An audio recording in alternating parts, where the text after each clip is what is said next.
ದೇವರು ಪ್ರೀತಿಸುವ ಪ್ರೀತಿಯ ಬಿಗ್ ಜೆ ಟಿ ವಿ ಪ್ರಿಯ ವೀಕ್ಷಕರಿಗೆ ನಮ್ಮ ಕರ್ತನಾದ ಯೇಸು ಕ್ರಿಸ್ತನ ಹೆಸರಿನಲ್ಲಿ ನಿಮ್ಮನ್ನು ವಂದಿಸಿ ಸ್ವಾಗತ ಬಯಸುತ್ತಿದ್ದೇವೆ. ಬನ್ನಿರಿ, ಇಂದು ನಾವು ದೇವರ ಅಮೂಲ್ಯ ವಾಕ್ಯವನ್ನು ಅಧ್ಯಯನ ಮಾಡಿಕೊಳ್ಳೋಣ.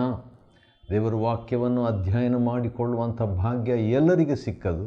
ಯಾಕಂತೇಳಿದರೆ ದೇವರ ವಾಕ್ಯ ದೇವರ ಮನಸ್ಸು, ದೇವರ ವಾಕ್ಯ ದೇವರ ಚಿತ್ತ, ದೇವರ ವಾಕ್ಯ ದೇವರ ಜೀವ, ದೇವರ ವಾಕ್ಯ ದೇವರ ಆತ್ಮ, ದೇವರ ವಾಕ್ಯ ದೇವರ ಉದ್ದೇಶ, ದೇವರ ವಾಕ್ಯ ದೇವರ ಯೋಜನೆ.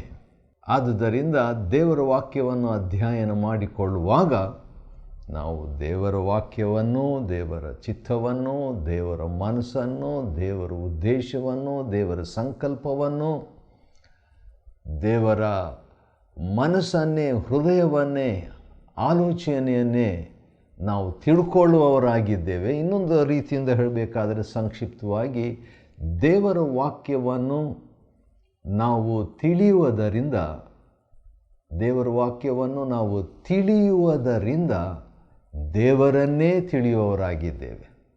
ಸರಿ, ಬನ್ನಿರಿ, ಇಂದಿನ ನಮ್ಮ ಅಧ್ಯಯನ ಕೀರ್ತನೆಗಳು, the book of Psalms, chapter 65, 65ನೇ ಅಧ್ಯಾಯ. ಕೀರ್ತನೆ 65 ದಾವಿದನ ಕೀರ್ತನೆಯಾಗಿರ್ತದೆ. ಮತ್ತು ಆ ದಾವಿದನು ಮೊದಲನೇ ವಚನ ಈ ರೀತಿಯಾಗಿ ಪ್ರಾರಂಭ ಮಾಡುವಂಥದ್ದನ್ನು ನಾವು ನೋಡ್ತೇವೆ. ದಾವಿದನು 70 ಕೀರ್ತನೆಗಳನ್ನು, 150 ಕೀರ್ತನೆಗಳಲ್ಲಿ 70 ಕೀರ್ತನೆಗಳನ್ನು ದಾವಿದನು ಬರೆದದ್ದು. ಆದುದರಿಂದ ಮೊದಲನೇ ವಚನ ಯಾವ ರೀತಿಯಾಗಿದೆ ನೋಡೋಣ ಬನ್ನಿರಿ. 65:1, ದೇವರೇ. ಹೆಚ್ಚಿನ ಅಂಶ ದಾವಿದನು ದೇವರಿಂದ ಪ್ರಾರಂಭಿಸ್ತಾನೆ. ಕೆಲವು ಸಾರಿ ನನ್ನ ದೇವರೇ ಎಂಬುದಾಗಿ ಕೂಡ ಹೇಳುವಂಥದ್ದನ್ನು ನಾವು ನೋಡಬಹುದು. 63ರಲ್ಲಿ ದೇವರೇ, 64ನೇ ಕೀರ್ತನೆ ದೇವರೇ, 60ನೇ ಕೀರ್ತನೆ ದೇವರೇ, 61ನೇ ಕೀರ್ತನೆ ದೇವರೇ. ಈ ರೀತಿಯಾಗಿ ದೇವರನ್ನು ಸಂಬೋಧಿಸಿ, ದೇವರನ್ನು ಉದ್ದೇಶಿಸಿ, ದೇವರನ್ನು ಕೇಂದ್ರೀಕರಿಸಿ ದಾವಿದನು ಕೀರ್ತನೆಯನ್ನು, ಈ ಹಾಡನ್ನು ಹಾಡುವಂಥದ್ದು ಬಹಳ ಒಳ್ಳೆಯದು. ಅದು ನಮಗೆ ಒಂದು ಅಧ್ಯಯನವಾಗಿ ಉಳಿದಿದೆ, ನಮಗೆ ಒಂದು ಕೀರ್ತನೆ ಪ್ರಾರ್ಥನೆಯಾಗಿ ಉಳಿದಿದೆ, ಕೀರ್ತನೆ ಆರಾಧನೆಯಾಗಿ ಉಳಿದಿದೆ, ಕೀರ್ತನೆ ಉಪದೇಶವಾಗಿ ಉಳಿದಿದೆ. ಕೊಲೊಸ್ಸೆ 3:16 ಪ್ರಕಾರ ಕೀರ್ತನೆ ದೇವರ ಕೃಪೆಯನ್ನು ಸ್ಮರಿಸುವಂಥದ್ದಾಗಿ ಇದೆ. ಸರಿ, ದೇವರೇ, ಚೀಯೋನಿನಲ್ಲಿ ನಿನಗೋಸ್ಕರ ಸ್ತೋತ್ರವು ಸಿದ್ಧವಾಗಿದೆ. ವಾವ್! ದೇವರೇ, ನಿನಗೋಸ್ಕರವಾಗಿ ನಮ್ಮ ಮನೆಯಲ್ಲಿ ಸ್ತೋತ್ರವು ಸಿದ್ಧವಾಗಿದೆ. ಕೆಲವರು ಹೇಳ್ತಾರಲ್ವ, ಬನ್ನಿರಿ ನಿಮಗೋಸ್ಕರವಾಗಿ ನಮ್ಮ ಮನೆಯಲ್ಲಿ ಊಟ ಸಿದ್ಧವಾಗಿದೆ. ನಿಮಗೆ ಬೇಕಾದಂಥ, ನೀವು ಇಷ್ಟಪಡುವಂಥ, ನಿಮಗೆ ಮೆಚ್ಚಿನ ಆಹಾರವನ್ನು ಸಿದ್ಧ ಮಾಡಿದ್ದೇವೆ. ನಿಮ್ಮ ಫೇವ್ರೇಟ್ ಏನಿದೆ ಅದನ್ನೇ ನಾವು ಮಾಡಿದ್ದೇವೆ ಎಂಬುದಾಗಿ ಹೇಳ್ತಾರಲ್ಲ. ಆ ರೀತಿಯಾಗಿ ದೇವರೇ, ಚೀಯೋನಿನಲ್ಲಿ ಅಥವಾ ದೇವರೇ ನಿನ್ನ ಆಲಯದಲ್ಲಿ, ನಿನ್ನ ಸಭೆಯಲ್ಲಿ, ನಿನ್ನ ಭಕ್ತ ಮಂಡಳಿಯ ನಡುವೆ ಚೀಯೋನಿನಲ್ಲಿ ನಿನಗೋಸ್ಕರ ಸ್ತೋತ್ರವು ಸಿದ್ಧವಾಗಿದೆ. ಹರಕೆಗಳು ನಿನಗೆ ಸಲ್ಲುತ್ತವೆ. ಆ ರೀತಿಯಾಗಿ ಹೇಳಿಬಿಟ್ಟು ದಾವಿದನು 2ನೇ ವಚನದಲ್ಲಿ ದೇವರಿಗೆ ಒಂದು ಹೆಸರು ಕೊಡ್ತಾನೆ. ಅದು ನನಗೆ ಬಹಳ ಇಷ್ಟವಾದಂಥ ಒಂದು ಮಾತು. ಅದೇನೆಂದರೆ, ಪ್ರಾರ್ಥನೆಯನ್ನು ಕೇಳುವವನೇ, ಪ್ರಾರ್ಥನೆಯನ್ನು ಕೇಳುವವನೇ. ನರರೆಲ್ಲರೂ ನಿನ್ನ ಬಳಿಗೆ ಬರುವರು ಎಂಬುದಾಗಿ ಹೇಳುವಾತನು. ಹೌದು, ದೇವರಿಗೆ ಒಂದು ಹೆಸರು. ದಾವಿದನು ಆನ್ ದ ಸ್ಪಾಟ್, ಇದ್ದಕ್ಕಿದ್ದಂತೆ ದೇವರಿಗೆ ಒಂದು ಹೆಸರನ್ನು ಆಗಾಗ ಕೊಡುವಂಥದ್ದನ್ನು ನಾವು ದಾವಿದನ 70 ಕೀರ್ತನೆಗಳಲ್ಲಿ ನೋಡಬಹುದು. ಏನಂದರೆ, ದೇವರ ವಿಷಯವಾಗಿ, ದೇವರ ಬಗ್ಗೆ ಅವನು ಒಂದು ದೇವರಿಗೆ ಒಂದು ಹೆಸರನ್ನು, ಶಿರೋನಾಮೆಯನ್ನು, ಒಂದು ಟೈಟಲನ್ನು ದೇವರಿಗೆ ಕೊಡುವಾತನಾಗಿದ್ದಾನೆ. ಆ ರೀತಿಯಾಗಿ ದೇವರ ಕಡೆ ಫೋಕಸ್ ಮಾಡಿಬಿಟ್ಟು ಅನಂತರ 3ನೇ ವಚನದಲ್ಲಿ ಕೀರ್ತನೆ 65 Psalm 65 and verse 3 ದಾವೀದನು ತನ್ನ ಪಾಪಗಳ ಬಗ್ಗೆ ಸ್ವಲ್ಪ ಮಾತಾಡ್ತಾನೆ. ನನ್ನ ಪಾಪಗಳನ್ನು ನಿವಾರಿಸಲು ನನ್ನಿಂದ ಆಗುವುದಿಲ್ಲ. ದೇವರು ಎಂಬುದಾಗಿ ಹೇಳಿದ ನಂತರ ಅವನಿಗೆ ತನ್ನ ದೇವರ ಸಾರ್ವಭೌಮತ್ವದ ಬಗ್ಗೆ ಅವನು ಯೋಚನೆ ಮಾಡಿಬಿಟ್ಟು ತನ್ನ ಮಿತಿಯನ್ನು, ಪರಿಮಿತವನ್ನು, ಬಲಹೀನತೆಯನ್ನು, ತನ್ನ ನಿರ್ಬಲಾವಸ್ಥೆಯನ್ನು ಕುರಿತು ಅವನು ಗ್ರಹಿಸುವವನಾಗಿ, ತಿಳಿದವನಾಗಿ, ನನ್ನ ಪಾಪಗಳನ್ನು ನಿವಾರಿಸಲು ನನ್ನಿಂದ ಆಗುವುದಿಲ್ಲ, ನನ್ನ ಪಾಪಗಳನ್ನು ನಿವಾರಿಸಲು ನನ್ನಿಂದ ಆಗುವುದಿಲ್ಲ. ಆದರೆ ನಮ್ಮ ದೋಷ ಪರಿಹಾರಕನು ನೀನೇ. ಇನ್ನೊಂದು ಹೆಸರು ದೇವರಿಗೆ ದಾವೀದನು ಕೊಡ್ತಿದ್ದಾನೆ, ದೋಷ ಪರಿಹಾರಕನು. ವಾವ್! ಪ್ರಾರ್ಥನೆಯನ್ನು ಕೇಳುವವನೇ, ದೋಷ ಪರಿಹಾರಕನೇ ಎಂಬುದಾಗಿ ಆ ರೀತಿಯಾಗಿ ಹೇಳಿಬಿಟ್ಟು ದಾವೀದನು ಕೀರ್ತನೆ 65ರಲ್ಲಿ 4ನೇ ವಚನದಲ್ಲಿ ಈ ರೀತಿಯಾಗಿ ಹೇಳ್ತಾನೆ, ನಿನ್ನ ಅಂಗಳದಲ್ಲಿ ವಾಸಿಸುವವರಾಗಿ ನಿನ್ನ ಸನ್ನಿಧಿಯಲ್ಲಿ ಸೇವೆ ಮಾಡುವುದಕ್ಕೋಸ್ಕರ ಯಾರನ್ನು ಆರಿಸಿಕೊಳ್ಳುತ್ತೀಯೋ ಅವರೇ ಧನ್ಯರು. ವಾವ್! ದೇವರು ಯಾರನ್ನು ಆರಿಸಿಕೊಳ್ತಾನೋ ಅವರೇ ಧನ್ಯರು. ದೇವರು ಹಾಗಾದರೆ ಪಕ್ಷಪಾತಿ ಎಂಬುದಾಗಿ ನಾವು ಹೇಳಲಿಕ್ಕಾಗೋದಿಲ್ಲ. ದೇವರು ನಮ್ಮ ಸ್ವತಂತ್ರ ಚಿತ್ತವನ್ನು ಯಾವ ರೀತಿಯಾಗಿ ಉಪಯೋಗ ಮಾಡ್ತೇವೋ, ಮಾಡಲಿಕ್ಕೆ ಇಷ್ಟಪಡ್ತೇವೋ, ಮುಂದೆ ನಾವು ಯಾವ ರೀತಿಯಾಗಿ ಮಾಡ್ತೀವೋ ಅದು ದೇವರಿಗೆ ಗೊತ್ತು. ಆದುದರಿಂದ ದೇವರು ಆಯ್ಕೆ ಮಾಡುವಾತನಾಗಿದ್ದಾನೆ. ಆದರೂ ಅದೇ ಸಂದರ್ಭದಲ್ಲಿ ಒಂದು ವಿಷಯ ನಾವು ಹೇಳ್ಬೋದು, ದೇವರು ಸರ್ವಜ್ಞಾನಿ, ದೇವರ ಮಾರ್ಗದಲ್ಲಿ ದೋಷವಿಲ್ಲ. ಆತನು ಆಯ್ಕೆ ಮಾಡುವಂಥ ಒಂದು ತೀರ್ಮಾನ ತಗೊಳ್ಳೋದಾದರೆ ಅದರಲ್ಲಿ ತಪ್ಪೇನಿಲ್ಲ, ಅದು ಸರಿಯಾದದ್ದೇ. ಅದಕ್ಕಾಗಿ ದೇವರಿಗೆ ಸ್ತೋತ್ರ ಮಾಡಬೇಕು. ಯಾರನ್ನು ಆರಿಸಿಕೊಳ್ತೀಯೋ ಅವರೇ ಧನ್ಯರು. ನೀನು ವಾಸಿಸುವ ಮಹಾಪವಿತ್ರಾಲಯದ ಸೌಭಾಗ್ಯದಿಂದ ನಮಗೆ ಸಂತೃಪ್ತಿಯಾಗಲಿ. ಹೌದು, ದೇವರಲ್ಲಿನೇ ನಮಗೆ ಅಂತರಾತ್ಮದ ಒಂದು ಸಂತೃಪ್ತಿ, ಇನ್ನರ್ಮೋಸ್ಟ್ ಸ್ಯಾಟಿಸ್ಫ್ಯಾಕ್ಷನ್ ದೇವರ ಸನ್ನಿಧಾನದಲ್ಲಿ. ಯಾಕಂದರೆ ದೇವರಿಗಾಗಿ ನಾವು ಸೃಷ್ಟಿಸಲ್ಪಟ್ಟಿದ್ದೇವೆ. ದೇವರು ನಮ್ಮನ್ನು ತನ್ನ ಸ್ವರೂಪದಲ್ಲಿ ಸೃಷ್ಟಿ ಮಾಡಿದ್ದರಿಂದ ಆತನಲ್ಲಿ ಮಾತ್ರವೇ ನಮಗೆ ಸಂತೃಪ್ತಿ. 5ನೇ ವಚನ ಕೀರ್ತನೆ 65 Psalm 65 verse 5 ಅದರಲ್ಲಿ ದಾವೀದನು ಈ ರೀತಿಯಾಗಿ ಮಾತಾಡ್ತಾನೆ. ಅದೇನೆಂದರೆ, ನಮ್ಮ ರಕ್ಷಕನಾದ ದೇವರೇ. ಕೀರ್ತನೆ ಪ್ರಾರ್ಥನೆಯಾಗಿದೆ. ಅದ ಕಾರಣ ದೇವರ ಹತ್ರ ಪ್ರಾರ್ಥನೆ ಮಾಡ್ತಿದ್ದಾನೆ, ನೀನು ಭಯಂಕರ ಮಹತ್ಕಾರ್ಯಗಳನ್ನು ನಡೆಸಿ ನಿನ್ನ ನೀತಿಗನುಸಾರವಾಗಿ ನಮಗೆ ಸದುತ್ತರವನ್ನು ದಯಪಾಲಿಸುವಿ. ಪ್ರತಿ ಕೀರ್ತನೆಯಲ್ಲಿಯೂ ಕ್ರಿಸ್ತನನ್ನು ನಾವು ಕಾಣಲು ಸಾಧ್ಯ. ಉದಾಹರಣೆಗೆ, ನಮ್ಮ ರಕ್ಷಕನಾದ ದೇವರೇ, ಕ್ರಿಸ್ತನೇ ನಮ್ಮ ರಕ್ಷಕನಾದ ದೇವರು. ಮತ್ತು ನಿನ್ನ ನೀತಿಗನುಸಾರವಾಗಿ, ದೇವರ ನೀತಿಗನುಸಾರವಾಗಿ, ದೇವರ ನೀತಿ ಎಂಬುದು ಯೇಸು ಕ್ರಿಸ್ತನ ಹೆಸರುಗಳಲ್ಲಿ ಒಂದಾಗಿದೆ, ಅಥವಾ ಯೇಸು ಕ್ರಿಸ್ತನ ಸೇವೆಗಳಲ್ಲಿ ಒಂದಾಗಿದೆ. ಅದನ್ನು ನಾವು ನೋಡೋಣ. ಮೊದಲನೇ ಕೊರಿಂಥದವರಿಗೆ ಬರೆದ ಪತ್ರಿಕೆ, ಅದರಲ್ಲಿ 1ನೇ ಅಧ್ಯಾಯ 30ನೇ ವಚನ ಈ ರೀತಿಯಾಗಿದೆ, ನೀವು ಕ್ರಿಸ್ತ ಯೇಸುವಿನಲ್ಲಿರುವುದು ಆತನಿಂದಲೇ. ದೇವರಿಂದಲೇ ನಮಗೆ ಒಂದು ಪೊಸಿಷನ್, ನಮಗೆ ಒಂದು ಸ್ಥಾನ, ನಮಗೆ ಒಂದು ನೆಲೆ, ಸ್ಥಿತಿ ಸಿಕ್ಕಿದೆ. ಆ ರೀತಿಯಾಗಿ ಹೇಳಿಬಿಟ್ಟು 30ನೇ ವಚನ 1ನೇ ಕೊರಿಂಥ, 1 Corinthians chapter 1 verse 30 30ನೇ ವಚನದಲ್ಲಿ 2ನೇ ಭಾಗ ಈ ರೀತಿಯಾಗಿದೆ, ಕ್ರಿಸ್ತ ಯೇಸು ನಮಗೆ ದೇವರ ಕಡೆಯಿಂದ ಜ್ಞಾನವು, ನೀತಿ, ಶುದ್ಧೀಕರಣ, ವಿಮೋಚನೆಗಳಿಗೆ ಕಾರಣನೂ ಆದನು. ಹಾಗಾದರೆ ಯೇಸು ಕ್ರಿಸ್ತನು ನಮಗೆ ದೇವರ ನೀತಿ. ಆದ ಕಾರಣ ನಿನ್ನ ನೀತಿಗನುಗುಣವಾಗಿ ಅಥವಾ ನೀತಿಗನುಸಾರವಾಗಿ ಅಂತ ಹೇಳಿಬಿಟ್ಟು ಈ ಕೀರ್ತನೆ 65:5 ಯೇಸು ಕ್ರಿಸ್ತನ ಚಿತ್ರ, ರಕ್ಷಕನಂತ ಹೇಳುವಾಗ ಯೇಸು ಕ್ರಿಸ್ತನ ಚಿತ್ರ. ಭೂಮಿಯ ಎಲ್ಲ ಕಡೆಯವರ ಬಹುದೂರ ಸಮುದ್ರದ ಆಚೆ ಎಲ್ಲ ನಿವಾಸಿಗಳ ನಂಬಿಕೆಗೆ ಆಧಾರನು ನೀನೇ. ನೋಡ್ರಿ, ದೇವರು ಸೃಷ್ಟಿ ಮಾಡಿದ್ದಾನೆ, ಜನರೆಲ್ಲರನ್ನು ಸೃಷ್ಟಿ ಮಾಡಿದ್ದಾನೆ. ಜನರೆಲ್ಲರನ್ನು ದೇವರು ಸೃಷ್ಟಿ ಮಾಡಿರುವಾಗ ಆ ಸೃಷ್ಟಿಗಳ ಕುರಿತಾಗಿ ದೇವರ ಉದ್ದೇಶ ಏನಿರ್ಬೋದು?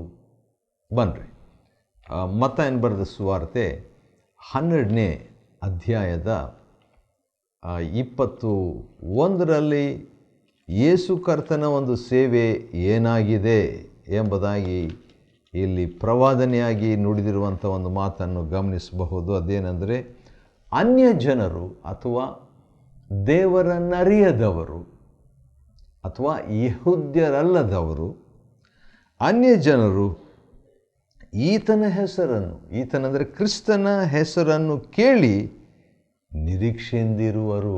ವಾವ್! ಹಾಗಾದರೆ ಯೆಹೂದ್ಯರಿಗೆ ಮಾತ್ರ ದೇವರು, ಯೆಹೂದ್ಯರಿಗೆ ಮಾತ್ರ ದೇವರಲ್ಲ, ಯೆಹೂದ್ಯರಲ್ಲದವರಿಗೂ ದೇವರಾಗಿದ್ದಾನೆ. ಹಾಗಾದರೆ ಇನ್ನೊಂದು ರೀತಿಯಿಂದಾಗಿ ಸಿಂಪಲ್ಲಾಗಿ ಹೇಳಬೇಕಾದ್ರೆ, ಮಾನವರೆಲ್ಲರಿಗೂ ದೇವರು ಆತನು. ಆತನ ಹೆಸರು ಇರುವಾತನೇ ಆಗಿದ್ದಾನೆ. ಆ ಹೆಸರನ್ನು ಆತನು ಪ್ರಕಟಿಸಿಕೊಂಡದ್ದು ಯೇಸು ಎಂಬ ಹೆಸರಿನಲ್ಲಿ. ಯೇಸು ಅಂದರೆ ಆತನೇ ತನ್ನ ಜನರ ಪಾಪಗಳಿಂದ ಬಿಡಿಸಿ ಕಾಯುವವನು. ಹಾಗಾದರೆ ಭೂಮಿಯ ಎಲ್ಲ ಕಡೆಗಿರುವಂಥವರು ನಂಬಿಕೆಗೆ, ನಿರೀಕ್ಷೆಗೆ ಆಧಾರನು ಕ್ರಿಸ್ತನೇ. ಪ್ರತಿ ಕೀರ್ತನೆಯಲ್ಲಿಯೂ ಕ್ರಿಸ್ತನ ಬಗ್ಗೆ ನಾವು ನೋಡಲಿಕ್ಕೆ ಪ್ರಯತ್ನ ಮಾಡ್ತಾ ಇದ್ದೇವೆ. ಆದ ಕಾರಣ ಇಲ್ಲಿ ಕ್ರಿಸ್ತನ ಬಗ್ಗೆ ನಾವು ಸ್ವಲ್ಪ ಮಟ್ಟಿಗೆ ನೋಡಿದ್ದೇವೆ. 6ನೇ ವಚನದಲ್ಲಿ, ನೀನು ಶೌರ್ಯವೆಂಬ ನಡುಕಟ್ಟನ್ನು ಬಿಗಿದುಕೊಂಡು ಬಲದಿಂದ ಪರ್ವತವನ್ನು ಸ್ಥಿರವಾಗಿ ನಿಲ್ಲಿಸಿದವನು. ಕೆಲವು ಸಾರಿ ಪರ್ವತದ ಕಡೆಗೆ ನಾವು ನೋಡುವಾಗ, ನಾನು ಕೆಲವು ಸಾರಿ ಬೆಂಗಳೂರಿನಿಂದ ಕೋಲಾರಿಗೆ ಹೋದಾಗ ಗಮನಿಸ್ತಾ ಇರ್ತೀನಿ. ಅದೇನಂತ ಹೇಳಿದ್ರೆ, ಒಂದು ಬಂಡೆಯ ಮೇಲೆ ದೊಡ್ಡ ಬಂಡೆ ಇನ್ನೊಂದು ಇರ್ತದೆ, ಅದು ಹತ್ರ ಭಾಳ ಬೀಳೋ ಹಾಗೆ ಇರ್ತದೆ ರೀ. ದೂರದಿಂದ ನೋಡುವಾಗ ಯಾವಾಗ ಬೀಳ್ತದೆ ಇದು ಎಂಬುದಾಗಿ ನನಗೆ ಕೆಲವು ಸಾರಿ ವಿಚಾರ ಬರ್ತದೆ, ಯೋಚನೆ ಬರ್ತದೆ. ಆದರೆ ಪರ್ವತವನ್ನು ಈ ವಾಕ್ಯ ಹೇಳ್ತದೆ, ಕೀರ್ತನೆ 65:6ನೇ ವಚನ, ದೇವರು ಪರ್ವತವನ್ನು ಸ್ಥಿರವಾಗಿ ನಿಲ್ಲಿಸಿದ್ದಾನಂತೆ. ಸರಿ. ಮತ್ತು 7ನೇ ವಚನದಲ್ಲಿ, ಜನಾಂಗಗಳ ದೊಂಬಿಯನ್ನು ಶಾಂತಿಪಡಿಸುವವನಾಗಿದ್ದಾನೆ. ಕೆಲವು ಸಾರಿ ಜನರು ಬಹಳ ಅಲ್ಲೋಕಲ್ಲವಾಗಿರ್ತಾರೆ, ಅಥವಾ ದೊಂಬಿ ಎದ್ಬಿಟ್ಟ ಹಾಗೆ ಇರ್ತಾರೆ, ಗಲಿಬಿಲಿಯಿಂದ ತುಂಬಿರ್ತಾರೆ, ಹಿಂಸಾತ್ಮಕವಾಗಿ ರಭಸವಾಗಿ ಮುಂದುವರುತ್ತಾ ಅಥವಾ ನುಗ್ಗಿ ಹೋಗುತ್ತಾ ಗಲಭೆ ಇರುವಂಥ ವೇಳೆಯಲ್ಲಿ ಇದ್ದಕ್ಕಿದ್ದ ಹಾಗೆ ಶಾಂತಿಯನ್ನು ಸ್ಥಾಪಿಸುವನು ದೇವರು. ಯೇಸು ಕರ್ತನಿಗೆ ಒಂದು ಹೆಸರು ಸಮಾಧಾನದ ಪ್ರಭು. ಹೌದು, ಆತನು ಶಾಂತಿಯನ್ನು ನೆಲೆಗೊಳಿಸ್ತಾನೆ, ಸಮಾಧಾನವನ್ನು ತರ್ತಾನೆ. ಆದುದರಿಂದ ದೇವಜನರು ಸಮಾಧಾನಕ್ಕಾಗಿ ಪ್ರಾರ್ಥಿಸಬೇಕು, ದೇಶದ ಹಿತಕ್ಕಾಗಿ ನಾವು ಪ್ರಾರ್ಥಿಸಬೇಕು. ಭೂಮಿಯ ಕಟ್ಟೆಗಳಲ್ಲಿ ವಾಸಿಸುವವರು ನಿನ್ನ ಅದ್ಭುತ ಕೃತ್ಯಗಳಿಗೆ ಭಯಪಡುತ್ತಾರೆ ಎಂಬುದಾಗಿ, ಮತ್ತು ಮೂಡಣದಿಂದ ಪಡುವಣದವರೆಗೆ ಇರುವವರನ್ನು ಹರ್ಷಗೊಳಿಸುವಿ. ವಾವ್! ದೇವರು ಮೂಡಣದಿಂದ ಪಡುವಣದವರೆಗೂ ಅಂತ ಹೇಳಿದರೆ ಅರ್ಥ ಎಲ್ಲ ಜನರು ಅಂತ ಹೇಳ್ಬೋದು. ಸಿಂಪಲ್ಲಾಗಿ ಎಲ್ಲ ಜನರನ್ನು ಹರ್ಷಗೊಳಿಸಬೇಕೆಂಬುದೇ ದೇವರ ಚಿತ್ತ. ಕೀರ್ತನೆ 65:8. ನೀನು ನಮ್ಮ ದೇಶವನ್ನು ಕಟಾಕ್ಷಿಸಿ ಅದರ ಮೇಲೆ ಮಳೆ ಸುರಿಸಿ. ಹೌದು, ದೇವರ ಕಟಾಕ್ಷಿ ಇದ್ದರೆ ಮಳೆಯನ್ನು ದೇವರು ಕಳಿಸಿಕೊಡ್ತಾನೆ. ಮತ್ತು 11ನೇ ವಚನದಲ್ಲಿ ನೋಡುವಾಗ ನಿನ್ನ ಕೃಪೆಯಿಂದ, ಕೃಪೆ ಅಂತ ಹೇಳಿದಾಗ ಯೇಸು ಕ್ರಿಸ್ತನನ್ನು ನಾವು ನೆನಪು ಮಾಡಿಕೊಳ್ಬೇಕು. ಯಾಕೆ ಯೇಸು ಕ್ರಿಸ್ತನನ್ನು ಕೃಪೆ ಅಂತ ಹೇಳಿದಾಗ ನೆನಪು ಮಾಡಿಕೊಳ್ಬೇಕು? ಒಂದು ಕಾರಣ ಇದೆ. ಆ ಕಾರಣ ನಾವು ತಿಳ್ಕೊಳ್ಳುವಂಥದ್ದು ಒಳ್ಳೆಯದು. ಯೋಹಾನನು ಬರೆದ ಸುವಾರ್ತೆಯಲ್ಲಿ 1ನೇ ಅಧ್ಯಾಯ ಮತ್ತು 1 ವಚನ ಈ ರೀತಿಯಾಗಿ ನಾವು ನೋಡ್ತೇವೆ. ಅದೇನೆಂದರೆ 17ನೇ ವಚನ, ಧರ್ಮಶಾಸ್ತ್ರವು ಮೋಶೆಯ ಮುಖಾಂತರವಾಗಿ ಕೊಡಲ್ಪಟ್ಟಿತು, ಕೃಪೆಯು ಸತ್ಯವು ಯೇಸು ಕ್ರಿಸ್ತನ ಮುಖಾಂತರ ಬಂದವು. ಸರಿ, ಆ ರೀತಿಯಾಗಿ ಮುಂದೆ ನಾವು ನೋಡುವಾಗ 11ನೇ ವಚನದ ಕೃಪೆ ಬಗ್ಗೆ ಸ್ವಲ್ಪ ನೋಡಿದ್ವಲ್ಲ, ಅದು ಸ್ವಲ್ಪ ಮುಂದುವರಿಸಿದ್ರೆ ಭಾಳ ಚೆನ್ನಾಗಿದೆ. ಒಂದು ಮಾತು ನನಗಿಷ್ಟವಾದಂಥ ಒಂದು ವಾಕ್ಯ ಇದು. ನಿನ್ನ ಕೃಪೆಯಿಂದ ಸಂವತ್ಸರಕ್ಕೆ ಅಥವಾ ಸಂವತ್ಸರಕ್ಕೆ ಸುಭಿಕ್ಷ ಕಿರೀಟವನ್ನು ಇಟ್ಟಿದ್ದಿ. ದೇವರ ಕೃಪೆಯಿಂದ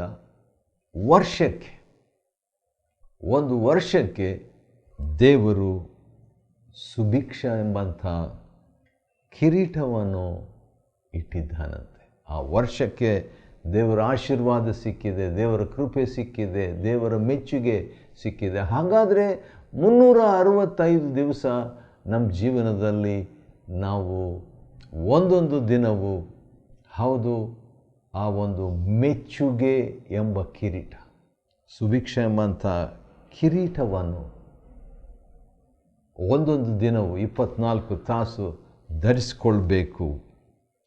ನೀನು ಹಾದು ಹೋಗೋ ಮಾರ್ಗದಲ್ಲೆಲ್ಲ, ಮಾರ್ಗ ಅಂತ ಹೇಳಿದ ತಕ್ಷಣ ಮತ್ತು ಯೇಸು ಕ್ರಿಸ್ತನು. ಯಾಕಂದರೆ ಯೋಹಾನ 14:6 ನಾನೇ ಮಾರ್ಗವು ಸತ್ಯವು ಜೀವವು ಎಂಬುದಾಗಿ ಹೇಳುವಾಗ ಮಾರ್ಗದ ಬಗ್ಗೆ ನಾವು ಹಾಗಾದರೆ ಪ್ರತಿ ಕೀರ್ತನೆಯಲ್ಲಿ ಕೃಪೆ ಅಂತ ಹೇಳಿದಾಗ ಯೇಸು ಕ್ರಿಸ್ತನು, ಮಾರ್ಗ ಅಂತ ಹೇಳಿದಾಗ ಯೇಸು ಕ್ರಿಸ್ತನು, 5ನೇ ವಚನದಲ್ಲಿ ರಕ್ಷಕ ಅಂತ ಹೇಳಿದಾಗ ಯೇಸು ಕ್ರಿಸ್ತನು, 5ನೇ ವಚನದಲ್ಲಿ ನೀತಿ ಅಂತ ಹೇಳಿದಾಗ ಯೇಸು ಕ್ರಿಸ್ತನು.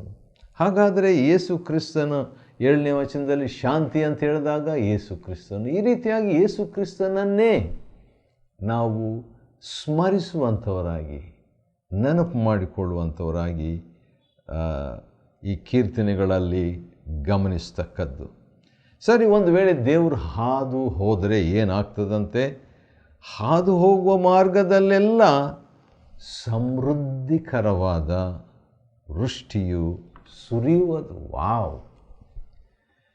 ದೇವರು ಎಲ್ಲಿ ಹಾದು ಹೋಗ್ತಾರೋ ಅಲ್ಲಿ ಸಮೃದ್ಧಿ ಅಂತ ಹೇಳಿದ ತಕ್ಷಣ ಆತ್ಮಿಕ ಸಮೃದ್ಧಿ, ದೈಹಿಕ ಸಮೃದ್ಧಿ, ಮಾನಸಿಕ ಸಮೃದ್ಧಿ, ಸಾಮಾಜಿಕ ಸಮೃದ್ಧಿ, ಹೌದು, ವಿವಿಧ ರೀತಿಯ ಸಮೃದ್ಧಿ ದೇವರು ದಯಪಾಲಿಸುವಾತನಾಗಿದ್ದಾನೆ.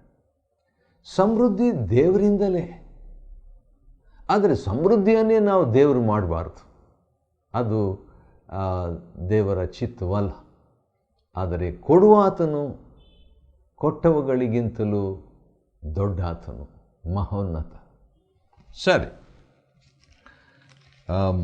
ಕೀರ್ತನೆ 65 ನಾವು ಧ್ಯಾನ ಮಾಡಿಕೊಳ್ತಾ ಇದ್ದೇವೆ. ಮತ್ತು ಹಾಗೆ ಮುಂದುವರೆದರೆ 13ನೇ ವಚನದಲ್ಲಿ 65 ಹುಲ್ಲುಗಾವಲುಗಳ ಬಗ್ಗೆ, ಕುರಿ ಹಿಂಡಿನ ಬಗ್ಗೆ, ತಗ್ಗು, ಬೆಳೆ, ಇವೆಲ್ಲವುಗಳ ಬಗ್ಗೆ ನೋಡುವಾಗ ಅದು ಹೇಗಿದೆ ಅಂತ ಹೇಳಿಬಿಟ್ಟು ನೋಡುವಾಗ ಅವು ಆನಂದ ಘೋಷ ಮಾಡಿ ಹಾಡುತ್ತವೋ ಎಂಬಂತಿದೆ ಅಂತ. ಇದು ಭಾಳ ಒಳ್ಳೆಯ ಒಂದು ವಿಷಯ. ಯಾಕಂತ ಹೇಳಿದರೆ, ಒಂದು ಸಾರಿ 2 ಗುಬ್ಬಿಗಳು ಮಾತಾಡ್ಕೊಂಡಿದ್ವಂತೆ. ಒಂದು ಗುಬ್ಬಿ ಮರದ ಮೇಲೆ 2 ಗುಬ್ಬಿಗಳು ಮಾತಾಡ್ತಾ ಇದ್ವಂತೆ. ಒಂದು ಗುಬ್ಬಿ ಹೇಳ್ತಂತೆ, ಯಾಕೆ ಈ ಮಾನವರು ಕೆಳಗೆ, ಮನುಷ್ಯರು ಮರದ ಕೆಳಗೆ ಮನುಷ್ಯರು ಹೋಗ್ತಾ ಬರ್ತಾ ಇರುವಂಥದ್ದನ್ನು ಆ ಗುಬ್ಬಿ ಗಮನಿಸಿರ್ಬೋದು. ಇದು ಮಕ್ಕಳ ಕಥೆಗಳಲ್ಲಿ ಒಂದು ಗುಬ್ಬಿ ಹೇಳ್ತಂತೆ, ಯಾಕೆ ಈ ಮಾನವರು ಮುಖ ಸಪ್ಪಗೆ ಮಾಡಿಕೊಂಡು ಯಾವಾಗಲೂ ಈ ಮರದ ಕೆಳಗೆ ಹೋಗೋದನ್ನು ನಾನು ನೋಡ್ತಾ ಇದ್ದೀನಲ್ಲ, ಯಾಕೆ ಎಂಬುದಾಗಿ ಒಂದು ಗುಬ್ಬಿ ಹೇಳ್ತಂತೆ. ಆವಾಗ ಮತ್ತೊಂದು ಗುಬ್ಬಿ ಈ ರೀತಿಯಾಗಿ ಉತ್ತರ ಕೊಡ್ತಂತೆ, ಅದೇನೆಂದರೆ, ಬಹುಶಃ ಮಾನವರು ಯಾಕೆ ಆ ರೀತಿಯಾಗಿ ಮುಖ ಸಪ್ಪಗೆ ದುಃಖದಿಂದ ಹೋಗ್ತಿದ್ದಾರೆ ಅಂದರೆ, ನಮಗಿರುವಂಥ ಪರಲೋಕದ ತಂದೆ ಅವರಿಗಿಲ್ಲ ಅಂತ ಕಾಣ್ತದೆ. ಅದಕ್ಕೆ ಅವರು ಆ ರೀತಿಯಾಗಿ ಸಪ್ಪಗೆ, ಚಿಂತೆಯಿಂದ, ವಿಷಾದಕರವಾಗಿ, ದುಃಖದಿಂದ ಹೋಗ್ತಾ ಇದ್ದಾರೆ ಅಂತ ಹೇಳ್ತಂತೆ. ಗುಬ್ಬಿಗಳು ಯಾವಾಗಾದರೂ ಮುಖ ಸಪ್ಪಗೆ ಇರುವಂಥದ್ದನ್ನು ನೋಡಿದ್ದೀವಾ? ಇಲ್ಲ. ಬೆಳಗ್ಗೆ ಎದ್ದ ತಕ್ಷಣ ಗುಬ್ಬಿಗಳು ಹಾಡುವಂಥದ್ದು, ಸಂತೋಷವಾಗಿ ಇರುವಂಥದ್ದನ್ನು ನೋಡ್ತೇವೆ. ಗುಬ್ಬಿಗಳು ಮಾತ್ರವಲ್ಲ, ದೇವರ ಸೃಷ್ಟಿಗಳು ಕೂಡ ಹೇಗಿವೆ ಅಂತ ಹೇಳಿದರೆ 13ನೇ ವಚನದಲ್ಲಿ, ಹುಲ್ಲುಗಾವಲುಗಳು ಕುರಿ ಹಿಂಡುಗಳೆಂಬ ವಸ್ತ್ರವನ್ನು ಹೊದೆದುಕೊಂಡಿವೆ. ಅಷ್ಟೇ ಅಲ್ಲ, ತಾಗುಗಳು ಬೆಳೆಯಿಂದ ಶೋಭಿಸ್ತವೆ. ಅದು ಹೇಗಿದೆ ಅಂತ ಹೇಳಿದ್ರೆ ನೋಡಿದರೆ, ಆನಂದ ಘೋಷ ಮಾಡಿ ಹಾಡುತ್ತವೋ ಎಂಬಂತಿದೆ ಅಂತ ಹೇಳಿಬಿಟ್ಟು. ಹಾಗಾದರೆ ಸೃಷ್ಟಿಯಲ್ಲಿ ಕೂಡ ಆನಂದವಿದೆ. There is a joy in the creation of God. ದೇವರ ಸೃಷ್ಟಿಯಲ್ಲಿ ಆನಂದ ಕಂಡು ಬರ್ತದೆ.